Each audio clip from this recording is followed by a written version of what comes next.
অবিনাশ একটি গরু ও একটি কুকুর পুষত। গরুটি দুধ দিত আর কুকুরটি তার বাড়ি পাহারা দিত।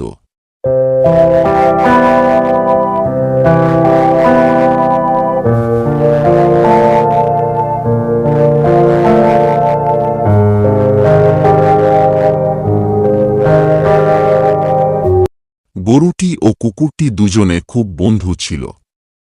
তারা মাঠে ঘাটে একসাথে ঘুরে বেড়াত।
একদিন হঠাৎ অবিনাশ তার গরুটি বিক্রি করার সিদ্ধান্ত নিলেন, কারণ তার দুধের প্রয়োজন নেই।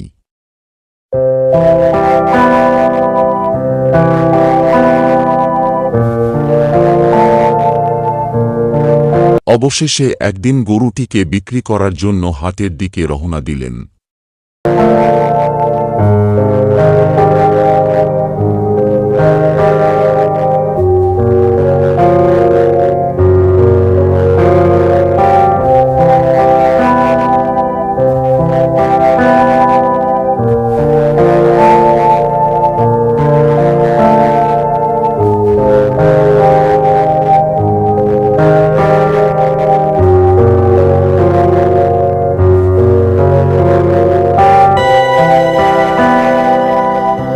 গরুটি বিক্রি করার পর অবিনাশ যখন বাড়ি ফিরলেন, তখন তার পোষা কুকুরটি তার উপর বেজায় চটে গেলেন।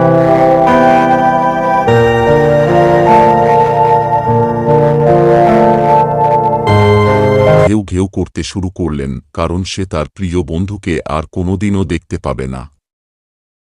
শিক্ষা: গরু ও কুকুর সম্পূর্ণ আলাদা জাত গোষ্ঠীর দুটি প্রাণী। এদের মধ্যে খাবার থেকে শুরু করে চালচলন কোনোটিতেও মিল খুঁজে পাওয়া যায় না। এদের বুদ্ধি শুদ্ধি একটু কম বলে এদের মধ্যে বন্ধুত্ব ও একজোট হয়ে থাকার প্রবণতা বেশি দেখা যায়। সমীক্ষা করে দেখা যায় যে সাধারণত কম বুদ্ধি সম্পন্ন মানুষেরাই বন্ধুত্ব বজায় রেখে নিষ্ঠার সাথে নিজেদের কর্তব্য পালন করে থাকে।